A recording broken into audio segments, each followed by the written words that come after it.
we're starting off with a great photo here. Coming out of Salt Lake City, we saw clear skies for portions of the state, but as that weak front came through, a little bit of cloud cover and some unsettled conditions. Chris caught this in West Haven, just so pretty with the cloud cover over the mountains. The farmland looks great, West Haven. Northern Utah, just so pretty, but really you can't go wrong in our state. As you look at the satellite radar, you see just a few spotty showers holding on in southwestern Wyoming. They dwindled tonight as we lost those dynamics, and the front now tracking towards southeastern Utah. Behind it, quiet conditions, and that's what's going to stay as we head into our Tuesday. Unsettled in Cache Valley tonight for that sunset. Thank you, Brittany, for sharing that with us. We know we had a few storms coming through, maybe some gusty winds you experienced.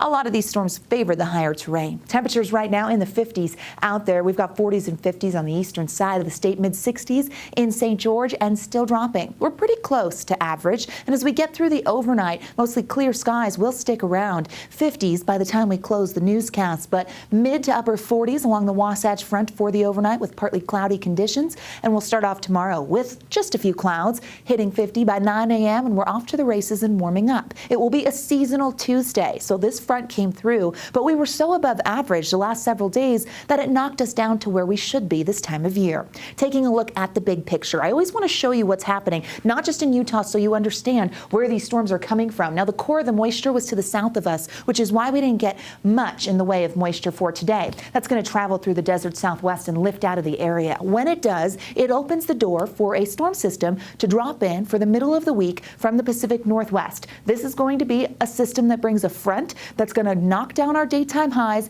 and it brings the potential of wet weather. But we stay unsettled because once that's out of the area, we see the potential. Weather models have been split on this, but we're watching them closely as they start to align. But we have the potential of seeing a trailing storm system for your weekend, which would bring a reinforcing shot of cold air and another round of wet weather. When it comes to wet weather, we're talking valley rain and mountain snow. And as you can see, the chances for precipitation increase as we make it towards the middle of the week and stick around as we roll through the weekend. So not completely dry, a more progressive pattern, very different from what we saw last week and through the weekend. As we look at the future cast, you see our quiet Tuesday, not much going on. So enjoy your Tuesday. As we head into Wednesday, increasing cloud cover with the front approaching. As it sweeps through the state, we see wet weather filling in. This is about midnight. Watch the clock in the corner of your screen, and we get that valley rain and mountain snow setup. That could mean soggy conditions to start your Thursday and an unsettled day with wet weather.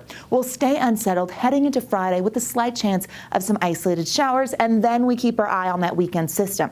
Overall, the long range here, as we look at the 6 to 10 day pattern, shows below average potential for our temperatures. So that October warmth that we've soaked up and enjoyed, likely a friend of the past now, because we will see those temperatures dropping to average and then below. Very cool start to the work week and a cold one to end it. 60s for tomorrow, 60s and 70s on the eastern side of the state, partly cloudy skies. As we zoom in, notice our mountain valleys looking nice, upper 50s in Park City, 60s in Tooele, 63 in Ogden. You'll see a mix of 60s throughout central Utah, and down south, the warm spots, well, we're going to be close to average. 75 is usually where we are this time of year in Washington County, and you're going to notice those 70s slipping away as we make it through the week. Possibility of some wet weather for the latter half of the weekend down south. Here's the Wasatch Front.